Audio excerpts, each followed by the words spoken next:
tenerme en cuenta y que para nosotros los profesores de ciencias básicas pues es un honor poder estar aquí y representarlos a todos ellos. Esta es una charla muy chiquita, la mayoría de ustedes estuvieron alguna vez, los que no han pasado pues ya pasarán y los que ya pasaron la recordarán, pero la quisimos enfocar de otra manera. Esta charla la quiero enfocar más desde un punto de vista de relación clínico básica.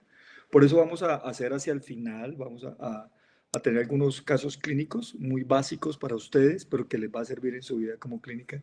Y ustedes me van a ayudar a resolverlos, teniendo como base la charla que hemos dado previamente. Como le digo, lo que pretendo yo no es pontificar sobre un tema que es tan complejo y que ustedes lo han visto en las distintas áreas.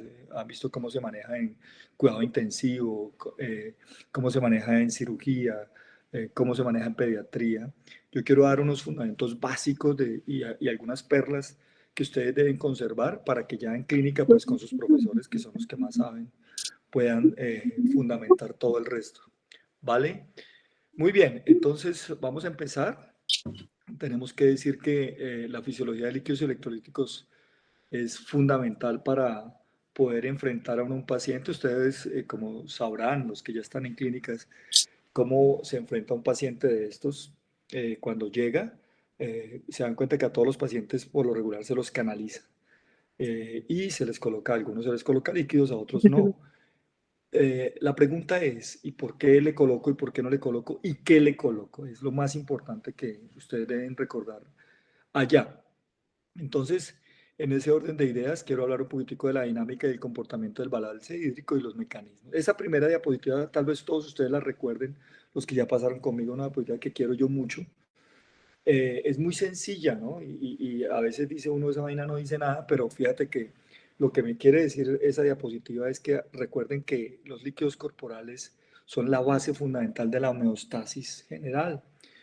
Y esa homeostasis hay que medirla diariamente. ¿Y es cómo se mide? Con el ingreso y las pérdidas de líquidos. Y recordemos cuáles son esos ingresos y pérdidas de manera general para que no se nos olviden, porque a veces tendemos a olvidarnos. Recuerde que los ingresos están basados en dos principales, en la ingesta de líquidos, ese valor que está ahí es un valor que nos da Gayton, es un valor promedio en una ciudad promedio. Recuerde que eso tiene algunas variantes que vamos a ver allá al lado derecho en la diapositiva donde dice punto clínico, ahorita lo miraremos, que en una ciudad promedio, en una ciudad no muy alta, no muy baja, y en un paciente que no tenga ejercicio intenso, pues será más o menos de 2.1 litros.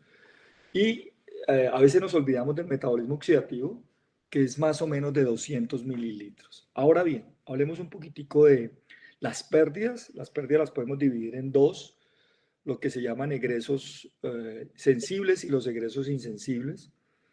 Esos egresos sensibles están determinados por la orina, que lógicamente es la más importante. Al fin y al cabo, el riñón está diseñado para eso. Más o menos en ese mismo orden de ideas es de 1.4 litros al día. Por veces perdemos 100. Acuérdense que estamos hablando de un paciente normal. Y tenemos las pérdidas insensibles, que son dos, que a veces se nos olvidan, ¿no? Las pérdidas por piel, que llamábamos transpiración, o todavía llamamos transpiración, y las pérdidas por respiración o por pulmones, que son de 350. Yo quiero hacer énfasis en algo clínico aquí y es recordar eso, con lo que empecé diciendo, que ese balance hídrico debe ser neutro, o sea, que las pérdidas deben ser iguales a los ingresos para poder mantener esa, como está subrayado en la diapositiva, la homeostasis, que es lo que tanto nosotros necesitamos en nuestros pacientes.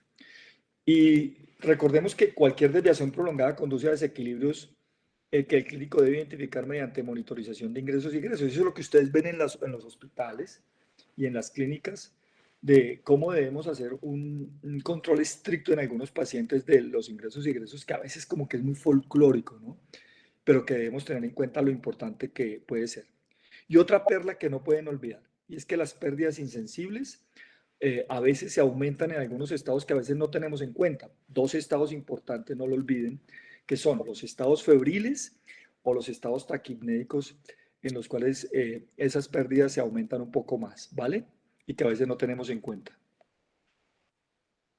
Muy bien, una discusión que se dio hace muchísimos años con los fisiólogos y era, ¿y qué hacemos con el líquido sinovial? ¿Y qué hacemos con el líquido ocular? ¿Y qué hacemos con el líquido cefaloraquídeo, del pericardio y del peritoneo?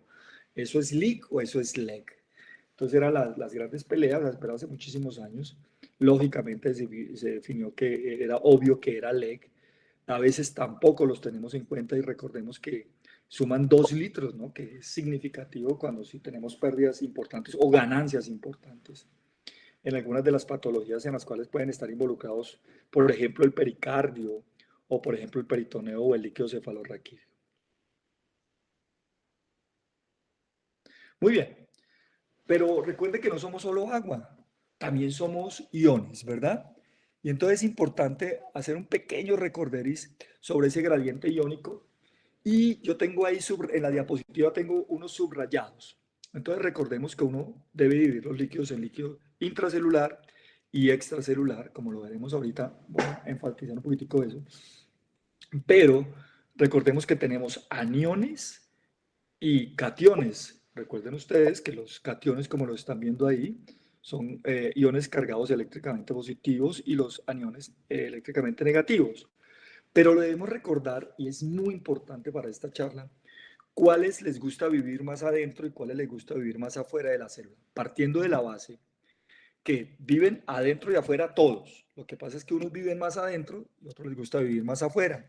Pues recordemos que el catión extracelular por excelencia sigue siendo el sodio y que el catión intracelular por excelencia sigue siendo el potasio. Miren ahí los valores de miliequivalentes por litro de 142 y 140. Y lo mismo sucede para los aniones. Recordemos que el cloro es un anión típicamente extracelular. En los libros a veces uno se confunde, ¿no? Sobre todo en las fisiologías, yo que tengo unas cuantas fisiologías, unos hablan de 104, 108, 110. Es importante definirlo allá con los clínicos para obtener valores de referencia. Y mire, una cosa importante, no olviden nunca las proteínas, los fosfatos, ¿cierto? Que se llaman aniones fijos. Recuerda que se llaman aniones fijos y son los que le proveen esa cualidad a las células de ser electronegativas, que son muy importantes. Ahora bien, la importancia clínica, recordemos entonces la bomba de sodio, potasio, ATPasa, y viene que están involucrados sodio y potasio, y recordemos que son las que mantienen activamente estos gradientes. A veces se nos olvida que esta bomba sodio y potasio ATPasa pues hace parte del transporte activo, por lo tanto consume energía. Y mire que es alto, ¿no? Llega a consumir hasta el 30% de la energía celular. Recordar entonces que cuando hablemos de osmolaridad, como vamos a hablar más adelante, siempre tengan como referencia el sodio. Recuerde que es directamente proporcional, nunca lo olviden, directamente proporcional. Quiere decir que si tenemos estadios donde el sodio está alto, la osmolaridad está alta, y si el sodio está bajo, la osmolaridad va a estar alta. Ahora bien, el potasio es crítico porque recordemos que tiene mucho que ver con la excitabilidad neuromuscular. Recuerde que no solamente estamos hablando de músculo esquelético, recuerden la importancia que tiene el potasio en el potencial de acción cardíaco también, por allá en las fases, ¿se acuerda? 0, 1, 2, 3, 4. Por allá en esos fenómenos que se llaman fenómenos de repolarización, cobra importancia el potasio. Muy bien. Algunos lo recuerdan muy bien, son expertos en regla de 3, ¿cierto? Me imagino que algunos estarán sonriendo ahorita allá en sus casas, recordando esos tristes momentos donde las tablas de multiplicar se vuelven tan importantes y con el transcurso de la carrera algunos que ya van mucho más adelante se han dado cuenta de lo importante que es saber hacer reglas de 3, ¿cierto? Así se apaga uno saber cuánto le van a pagar en un hospital y si le van a pagar por horas. Recordemos entonces que el agua corporal varía y tiene algunas variables como son la edad, el sexo, ¿cierto? La contextura. Recordemos entonces que el agua corporal total varía si es hombre o es mujer y que en los hombres es un poco mayor, estamos hablando de adultos, en un 60% de su peso total es agua, mientras que en las mujeres se calcula más o menos en un 55%, y eso tiene una explicación fisiológica que todos recordamos, y es debido a la cantidad de adipocitos eh, que hacen que las mujeres que depositan esos adipocitos en mamas, en caderas, en muslos, le quite un 5% del agua corporal total. Recordemos entonces que los líquidos se dividen en LIC y LEC y a veces se nos olvida, ¿no? Yo creo que con el tiempo de pronto una vez se les olvida y vuelve y cae en el error de creer que uno tiene más agua en el LEC que en el LIC. Recuerden que son 2/3, 1/3 o 66-33 si lo quieren hacer por porcentajes. Y entonces guardando la proporción de que el LIC hace parte de 2/3 del agua corporal total y el líquido extracelular 1/3. Recuerde que dentro del LEC existe agua que está entre célula y célula, o sea, en el espacio intersticial, y ese es el 80% del LEC. Y el agua que está en el plasma, que está en solo el 20%. A veces yo lo hago de otra manera, le digo 4/5 partes y 1/5 parte, que es lo mismo que decir 80-20. Muy bien, desde el punto de vista de la perspectiva clínica, no olvidemos de los pacientes obesos también, en el cual ya hablamos que los adipocitos marcan un papel importante en la disminución del agua, y entonces en los obesos el porcentaje de agua corporal es menor respecto al peso total. Ojo con eso allá en clínica, que a veces se nos olvida. ¿Por qué? ¿Y qué importancia tiene? Ahí le mostré una sola que es que puede influir en la dosificación de fármacos, por ejemplo, fármacos hidrosolubles. Son muy importantes recordar esa parte. Y que el plasma es el único compartimento accesible directamente para el tratamiento intravenoso, allá en clínicas. Recuerden, estamos hablando del LIC, del LEC, pero el único compartimento verdaderamente en el que uno tiene poder allá como médico es en el plasma, ¿vale? Muy bien, esta diapositiva siempre me ha gustado. La coloqué solamente porque me fascina a mí esa diapositiva en realidad. Es muy explicativa para uno como docente. Algún día ustedes van a ser los docentes los que nos van a reemplazar a nosotros y uno se encariña con algún tipo de diapositivas. Me parece que es muy explicativa. La misma diapositiva que ya vimos anteriormente. Quiero que la observen. Y dice cationes y aniones y dice líquido intracelular y extracelular. Esa diapositiva no la hice yo, me la encontré en internet y me la tumbé descaradamente, ¿cierto? Me la apropié. Eh, es muy bonita porque miren ustedes cómo podemos reflejar ahí el sodio, el potasio, el magnesio, el cloro, ¿cierto? Los fosfatos. Y al lado derecho, lo que podemos observar claramente es cómo algunos elementos como el colesterol, como la glucosa, como la urea, no son electrolitos propiamente dichos, pero que podemos encontrarlos en el plasma y que seguramente vamos a tener que tener esos valores de referencia cuando los solicitamos en los pacientes, ¿verdad? Bien. Bien, hablemos de osmolaridad. Ya recordamos entonces líquidos y electrolitos. Ahora yo quiero que relacionemos los dos y hablemos de los valores y el significado clínico. Hablemos un poquitico entonces de lo que se llama osmolaridad. Y entonces, primero, osmolaridad, cuando pidan osmolaridad o cuando le pidan osmolaridad en los hospitales, de acuerdo que estamos hablando de la osmolaridad plasmática. Y cuando hablamos de osmolaridad estamos hablando de esa relación que existe entre lo que acabamos de ver, entre el agua y los electrolitos, en otras palabras, entre solutos y solvente. Pero teniendo en cuenta que esos solutos sean osmóticamente activos. ¿Y qué quiere decir que sean osmóticamente activos? Pues que tengan la capacidad de jalar el agua para el lugar donde ellos estén, y ahorita veremos lo importante que esto puede llegar a ser en un paciente. Por eso dice que la osmolaridad es un parámetro fundamental en la fisiología humana, porque determina esa presión osmótica de la cual acabo de hablar de manera general. ¿Cómo se expresa en miliosmoles por kilogramo? Sin embargo, uno lo ve expresado en litros de solución. Recuerden que aquí la densidad es muy parecida a la de los líquidos corporales con el agua y entonces se puede equiparar kilos con litros, que eso es una pregunta que a veces se nos olvida contestar. Recuerde que siendo el sodio, la glucosa y la urea los principales contribuyentes a este valor. Vamos a ver una diapositiva más adelante donde nos muestra que entre el sodio y el cloro forman el 80% de la osmolaridad, siendo el cloro casi el 50%. Muy bien. ¿Qué importancia tiene hablar y tener en cuenta la osmolaridad en la clínica? Entonces, recordemos que el mantenimiento de ese equilibrio osmótico es crucial para la integridad estructural de las células. ¿Por qué?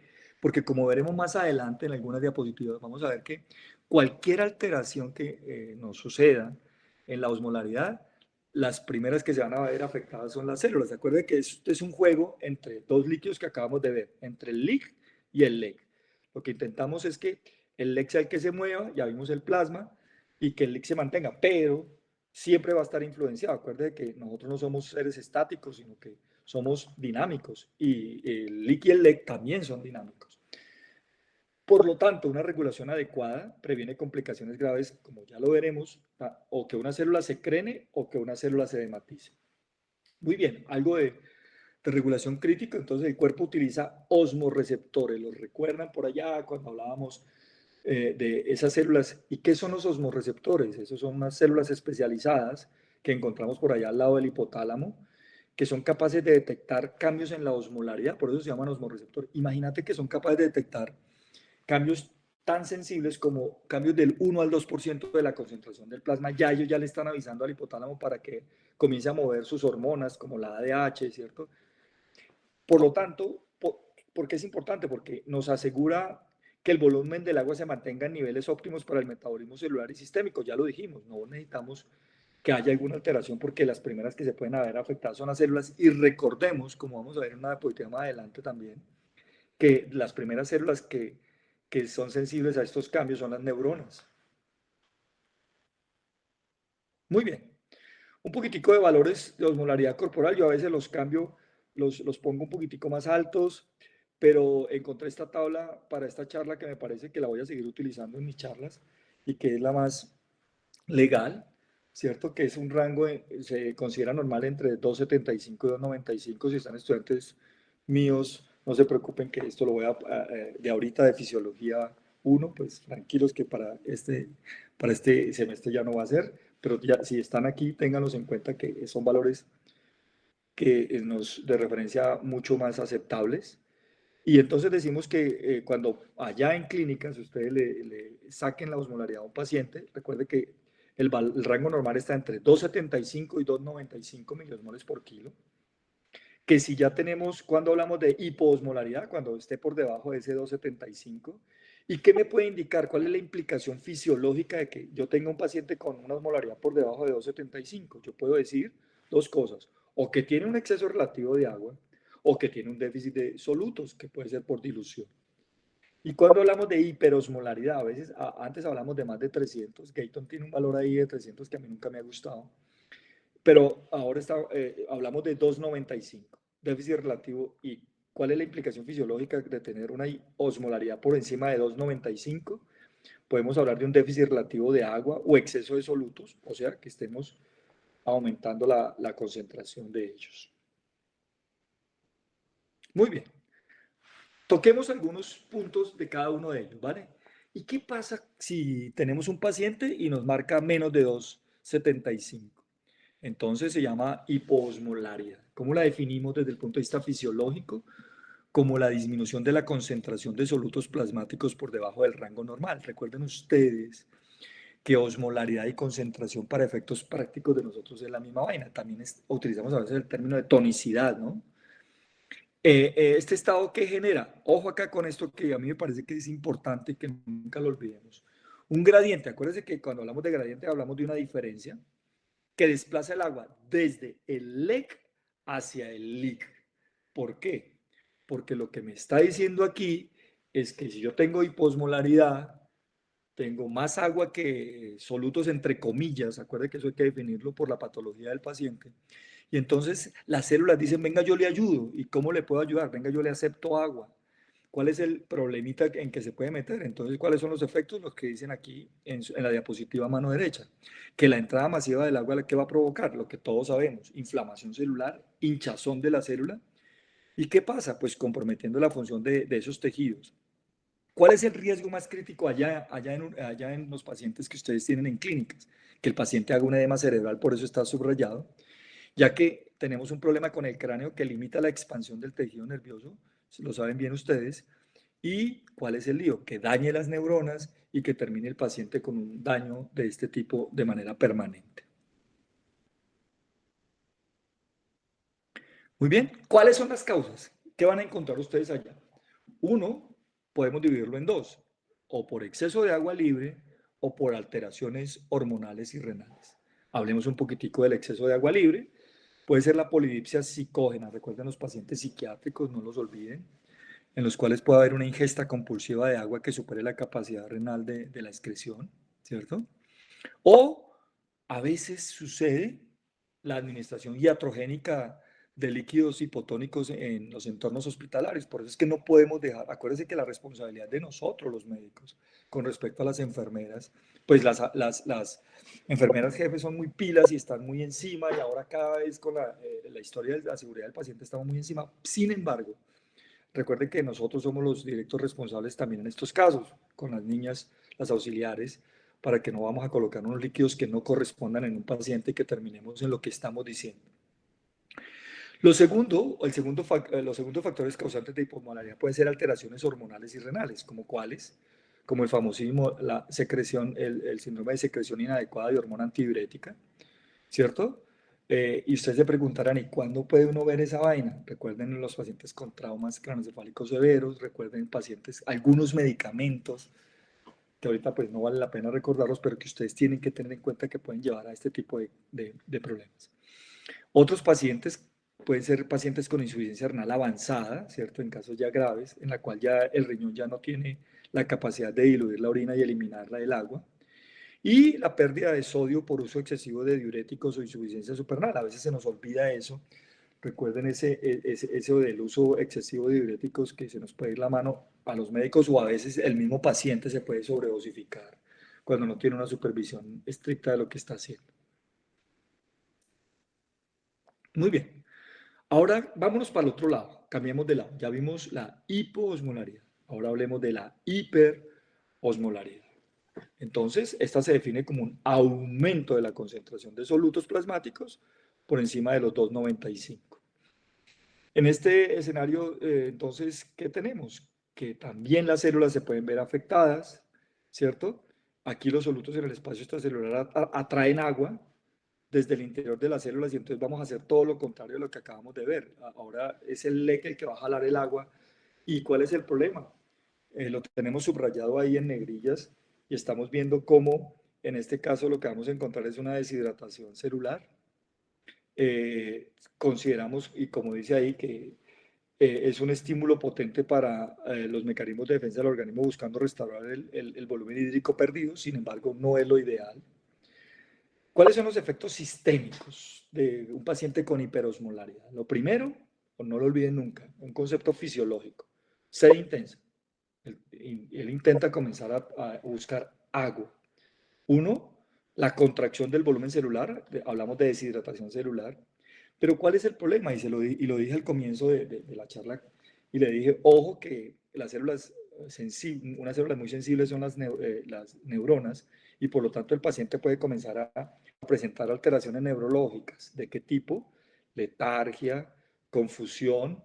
Si no solucionamos rápidamente el problema, corremos el riesgo de que ese paciente nos puede entrar rápidamente en un coma hiperosmolar y ya la cosa se nos complicaría mucho más, ¿verdad?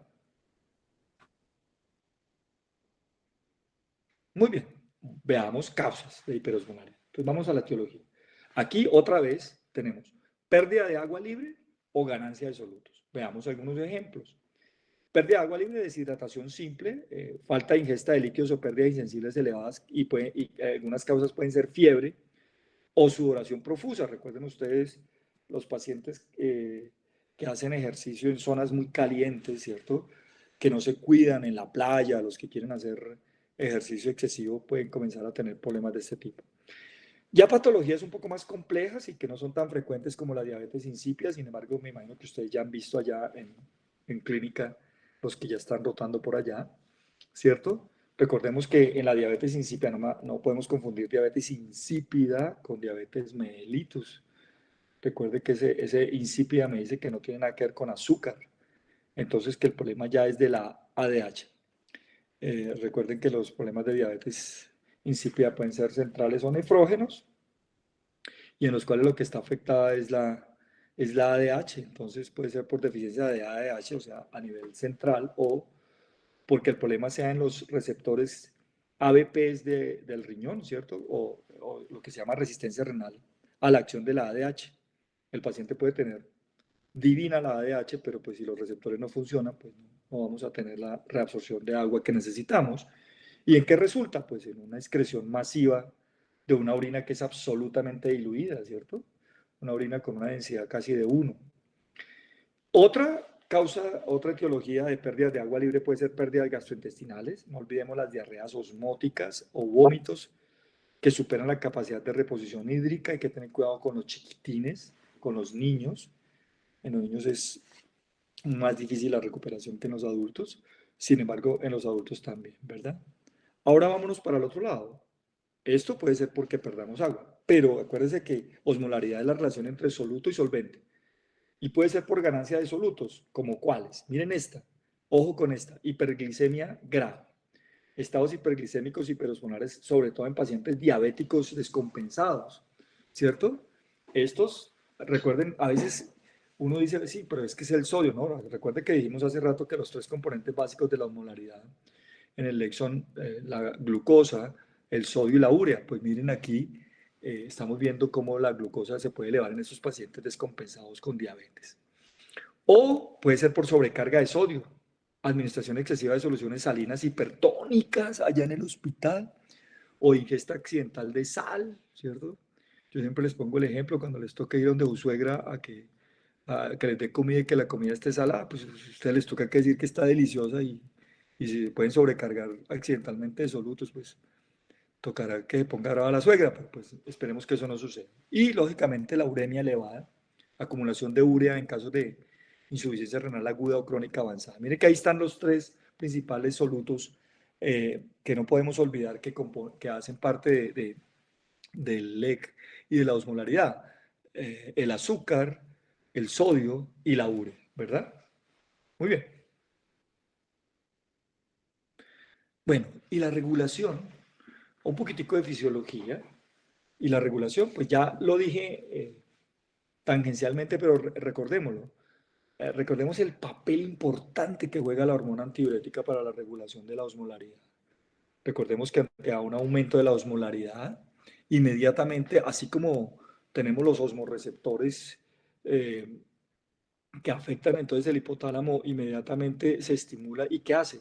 Que le dice a la ADH que se libere de la hipófisis posterior. Y quiero hacer una cuña aquí, no olvidemos nunca eso. Recuerden que la ADH se produce en el hipotálamo con la oxitocina, pero que se almacena en la neurohipófisis. A veces tendemos a olvidarnos eso y nos preguntan, no, pues es que la neurohipófisis es la que produce la ADH. No, ella no la produce. ¿Recuerdan? ¿Se acuerdan unos núcleos que habíamos visto, el supraóptico y el paraventricular? Muy bien. Recordemos rápidamente que esta hormona actúa en los riñones incrementando la reabsorción de agua, lo que ayuda a diluir el plasma y reducir la osmolaridad. Tenemos momentos exactos para poderla poner a actuar, para eh, regular y llegar a la homeostasis que estamos tanto charlando hoy. Y el mecanismo de la sed, la hiperosmolaridad también activa directamente el centro de la sed. Recuerde que el centro de la sed también está ubicado allá en el hipotálamo y que este estímulo promueve la ingesta de líquidos proporcionando el agua necesaria para restaurar el equilibrio hídrico y normalizar la concentración de solutos. Siempre lo digo medio en broma, medio en serio. Recuerden que si su mamá se va a desquitar con ustedes cuando llegan ustedes con sed, entonces le clava los 10 vasos de jugo de mango que sobró en la casa, pues ojo porque a vaina uno siempre resulta con más sed, ¿no? Y acuérdense que acabamos de hablar del azúcar y que el azúcar termina convirtiéndose también en un soluto. Muy bien, un poquitico de aplicaciones en la práctica clínica. Entonces, pues recuerden que ustedes tienen a sus profesores que son los que saben. Yo solamente soy un humilde profesor de ciencias básicas. Voy a dejarles algunas cosas para que cuando estén allá en clínicas lo recuerden. Entonces, ¿cómo hacemos aplicaciones clínicas? Diagnóstico de la hiponatremia. La medición de la osmolaridad es el primer paso para clasificar la hiponatremia. Y podemos clasificar la hiponatremia en isotónica, hipotónica o hipertónica. Ahorita hablaré un poquitico de eso de isotónico, hipotónico, hipertónico, aunque ustedes ya manejan más o menos el término. Entonces, ¿qué me permite esto? Identificar la causa subyacente de forma más precisa, que fue lo que hemos hablado de esa etiología. Una cosa interesantísima, la brecha osmolar y toxicología. el cálculo de la brecha osmolar, o sea, la diferencia entre la osmolaridad medida y la osmolaridad calculada, que eso lo hacen ustedes allá en clínica, es muy importante. ¿Para qué? Para detectar, por ejemplo, la presencia de alcoholes tóxicos como el metanol o el etilenglicol. Recuerde que estos son alcoholes que producen daños irreversibles en algunos órganos como los ojos y como el cerebro, ¿verdad? Y otra aplicación práctica clínica de lo que acabamos de ver son las emergencias diabéticas. Ya lo dije hace rato, pero recuerde que es fundamental el manejo, en el manejo del estado glicémico hiperosmolar. ¿Cómo hacemos la reposición de líquidos? Y el monitoreo de la respuesta al tratamiento con insulina. Es absolutamente importante recordar esta parte para ustedes los que están ya en clínicas. De esta parte, la conclusión y el resumen de esta parte, la osmolaridad plasmática, entonces decimos que es un indicador crítico del estado de hidratación, con un rango normal, no lo olviden. Estas son las perlas que quiero que se lleven para la casa, 275 a 295. Segundo, que el mantenimiento de la homeostasis osmótica es esencial para prevenir daños celulares irreversibles. Recuerden las neuronas, ya sea porque se hinchen o porque se deshidraten. El monitoreo clínico de estos valores permite un diagnóstico preciso y una terapia de líquidos segura y efectiva. ¿Listos?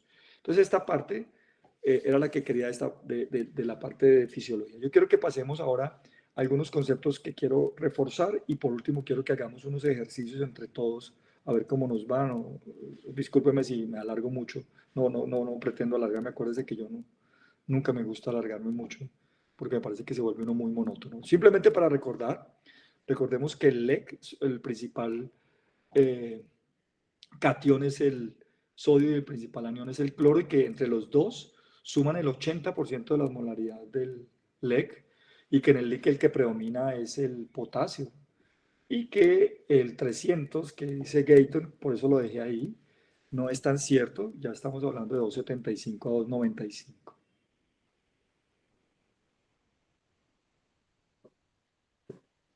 Muy bien. Yo ahorita les hablaba de la tonicidad, ¿se acuerda? Recuerda que hablar de tonicidad, concentración, osmolaridad es muy parecido. Les dejo esa imagen y ahorita en la siguiente diapositiva vamos a ver una imagen también muy parecida. Lo lógico, si estamos hablando de homeostasis, es que mantengamos estados de isotonicidad. Recuerde que el prefijo iso sin H significa igual. Entonces, en la cual condición isotónica es donde la concentración es igual de solutos a ambos lados, que no hay movimiento neto de agua, y la célula mantiene un volumen normal, ni se hincha ni se deshidrata. Hipotónica, cuando hay una menor concentración de solutos fuera y el agua tiende a entrar a la célula causando hinchazón y lisis. E hipertónica, cuando hay una mayor concentración de solutos en el LEC y el agua sale de la célula provocando su retracción o crenación. ¿Qué aplicación tiene clínica podemos sacar de esto? El uso de soluciones intravenosas debe considerar la tonicidad del plasma del paciente para evitar daños celulares irreversibles. No podemos colocarle a todos pacientes destroza en agua destilada al 10%, no podemos colocarle a todos solución salina al 0,9%, todos tienen que individualizarse. Por eso dice que la solución salina al 0,9% es isotónica respecto al plasma, siendo la base de la reposición del volumen inicial, ¿cierto? Que si no tenemos muy claro, pues colocándole soluciones isotónicas, pues ya veremos. Pero si usted tiene la posibilidad de determinar exactamente la osmolaridad, que es lo ideal, pues utilizaremos los líquidos intravenosos respectivos. Veamos la siguiente diapositiva donde vemos esto mismo, ¿cierto? ¿Qué le pasa a una célula en una solución isotónica, en una solución hipotónica, en una solución hipertónica? Mientras que la que está en una solución isotónica no sufre cambios, en la hipotónica tiende a hincharse y en la hipertónica tiende a crenarse por los movimientos de los cuales ya hablamos. Muy bien, ya para ir terminando, quiero que hagamos entre todos, hagamos unos casitos clínicos a ver cómo nos va, ¿vale? Yo lo presento, ustedes se charlan ahí, no nos vamos a dar mucho, y yo les presento la respuesta a ver cómo nos va, ¿vale? El escenario clínico es un paciente masculino de 45 años que presenta un cuadro de diarrea profusa de 24 horas de evolución, y que al examen físico usted encuentra un paciente con mucosas secas, con signo del pliegue positivo y taquicardia compensatoria. A partir de lo que hemos dicho, Entonces yo quiero que ustedes allá en sus casas, no vamos a demorar mucho tampoco, piensen en la fisiopatología. ¿Qué le pasó a este paciente o qué le puede pasar a este paciente? ¿Cuál es el efecto hemodinámico del cual hemos hablado? ¿Y cuál sería el manejo clínico más correcto para este tipo de pacientes? Piensen un momentico, no vamos a dar tampoco mucho. Vuelvo a insistir, no los quiero aburrir. Y en la siguiente diapositiva vamos a ver si ustedes le pegan o no le pegan algunas cosas de lo que hemos hablado. ¿Vale? Démosles unos 20 segunditos. Piénsenlo. Piénsenlo todos allá.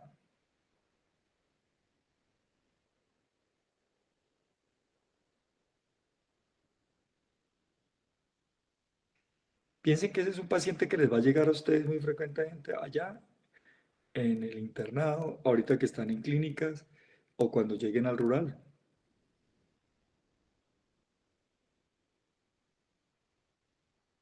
Bien, veamos la respuesta. Entonces, la fisiopatología se produce una contracción del volumen isosmótica. Fíjate por qué es isosmótica. Aquí no dijimos ni pérdidas excesivas de líquido ni pérdidas excesivas de solutos. Aquí la pérdida de líquido ocurre inicialmente en el compartimento extracelular, ¿cierto? Lo que está perdiendo es plasma, sin alterar la osmolaridad plasmática. ¿Y por qué al comienzo no? Pues porque no estamos, vuelvo a insistir, no estamos perdiendo ni una cosa ni la otra. Y entonces, como es isosmótica, entonces no hay movimiento de agua desde el compartimento intracelular ni del. El efecto hemodinámico, la reducción del volumen plasmático, estamos hablando del plasma, disminuye el retorno venoso y el gasto cardíaco. Tal vez lo recordarán ustedes como ejercicio fisiológico. ¿Y qué hacemos? Activamos inmediatamente mecanismos simpáticos para mantener la perfusión tisular, ¿cierto? Evitando daños mayores en los tejidos. ¿Cuál sería el manejo clínico? Aquí la prioridad es una sola y es la reposición del volumen. Como es isotónico, que utilizamos aquí soluciones isotónicas como el lactato de Ringer o las soluciones o el suero salino al 0,9%. ¿Cuál es el objetivo? Restaurar el volumen del LEC sin inducir cambios osmóticos que afecten la integridad celular. Vemos que entonces no le podemos colocar aquí líquidos ni hiposmóticos ni hiperosmóticos porque inmediatamente el LIC va a reaccionar y lo que vamos a tener son alteraciones y en lugar de solucionar el problema lo que lo podemos hacer es empeorar. Veamos el siguiente caso a ver cómo nos va. ¿Listos? Entonces, es un paciente masculino de 45 años con antecedente de traumatismo craneoencefálico, presenta poliuria intensa, más de 6 litros al día, sed excesiva, y los laboratorios muestran hipernatremia y osmolaridad urinaria baja. Otro ratico para pensar en la fisiopatología. Ahora sí vamos a pensar en efectos celulares y cuál es el resultado que podríamos tener con este paciente. Pensémoslo allá un ratito.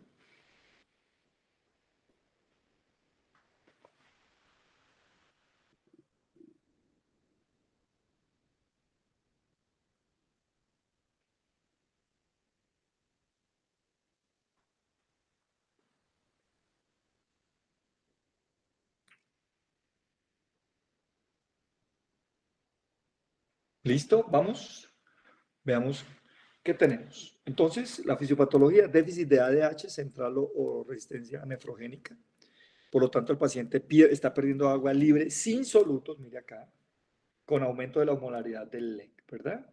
Y estamos perdiendo solutos. No es que estemos ganando solutos, sino que estamos perdiendo mucha agua. ¿Cuál es el efecto? Ya lo vimos, el gradiente osmótico obliga al agua a salir del LIC hacia el LEC. Ambos compartimentos disminuyen su volumen total. ¿Y cuál es el resultado? Las células, ¿qué les pasa? Se contraen, ¿cierto? Se deshidratan las células de manera severa con grave riesgo de daño neurológico, las manifestaciones neurológicas del paciente que ya habíamos descrito anteriormente. Una perla clínica aquí, en la diabetes insípida el riñón pierde la capacidad de concentrar la orina, la clave diagnóstica es una orina inapropiadamente diluida en presencia de una osmolaridad plasmática elevada. Cuando hablamos de orina inapropiadamente diluida, es que se acerca, cuando uno le pide el parcial de orina y mira la densidad es casi 1, entonces le muestran 1.00002. Entonces dice uno, esa vaina es agua, pues. El tratamiento en que se enfoca en la reposición de agua libre y en casos centrales, el uso de desmopresina, que ustedes ya la manejan mejor que yo. ¿Listos? Muy bien. Vamos. Este es un cuadrito que lo encontré y me parece muy explicativo para que ustedes lo tengan, ¿cierto? en el cual me dice el trastorno, qué pasa, cómo está el leak, cómo se comporta el leak, cómo está la osmolaridad del paciente y el ejemplo. Vamos para no aburrirlos mucho, veamos algunos. Por ejemplo, un paciente con una hemorragia. Entonces, lo que ustedes también están viendo ahí, este se llama un trastorno isosmótico en el cual el problema de volumen del leak, que no tiene problemas de volumen del leak y que la osmolaridad no está alterada. Veamos otro caso por aquí, por ejemplo, de la insuficiencia suprarrenal. En este caso, se considera una contracción hiposmótica en el cual el volumen del leak está bajo, el volumen del leak se aumenta, la osmolaridad está baja, y entonces ya tendremos que definir que el problema tenemos que solucionarlo desde adentro. Listo, nosotros ya más o menos lo vimos, pero yo quiero que ese cuadrito se lo lleven porque me parece que es muy explicativo y le resume a uno y lo saca a uno de apuros a veces. Síntesis diagnóstica, la clave para diferenciar estos estados radica en la osmolaridad plasmática. Siempre miremos la osmolaridad si es isosmótico, hiperosmótico, hiposmótico. Recuerde que el agua siempre se mueve hacia el compartimento con mayor osmolaridad hasta alcanzar el equilibrio. Y sobra decir que es más fácil, siempre lo digo en las charlas, que es más fácil mover agua que solutos. Entonces, ¿y por qué? Porque los solutos son osmóticamente activos y lo que hacen es arrastrar el agua en lugar de ser al contrario. Y ya terminando, entonces, ¿qué conclusiones y puntos claves podemos dejar para todos ustedes? Entonces, la prioridad del balance hídrico, debemos mantener el equilibrio entre ingresos y egresos. Eso es una prioridad crítica en el manejo del paciente hospitalizado para prevenir complicaciones iatrogénicas. Quiero, sobre todo en esta parte, para los estudiantes que todavía no están en clínica, que entiendan la importancia que es recibir en clases de fisiología y tener claro esta parte. No es porque uno quiera molestarlo, sino porque después en clínicas ustedes van a saber el valor que tiene tener claro estos conceptos. El tratamiento basado en fisiología, la elección de soluciones intravenosas debe fundamentarse en la comprensión de la tonicidad y su efecto sobre los compartimentos del LIC y el LEC. O sea, lo que acabamos de ver que es ciencias básicas tiene una aplicación clínica, claro, que no podemos olvidar porque podemos terminar haciéndole mucho más daño a un paciente. Y por último, la monitorización continua, la evaluación clínica del estado de hidratación y el seguimiento de electrolitos séricos son fundamentales para ajustar las terapias de líquidos en tiempo real. Y el mensaje final para todos ustedes es que el manejo preciso de líquidos y electrolitos no es solo una tarea técnica, o sea, que vamos a calcularlo y ya, sino una intervención vital que requiere un profundo conocimiento de la fisiología celular para garantizar la seguridad del paciente. Fíjate que cuando hablamos de conocimiento de fisiología celular profundo no quiere decir que seamos los grandes expertos, pero sí que tengamos claros los conceptos, los de LEC, de movimientos iónicos, de quiénes son extracelulares, quiénes son intracelulares y qué es osmolaridad. ¿Listos? Creo que con esto termino. Muchas gracias a todos, muy amables. Espero no haber sido muy aburrido con la charla. Es un tema un poco harto, pero intentamos hacerlo lo más suavecito. Muchas gracias a todos, muy amables. Muchísimas gracias, doctor, por su tiempo y el aporte de este conocimiento.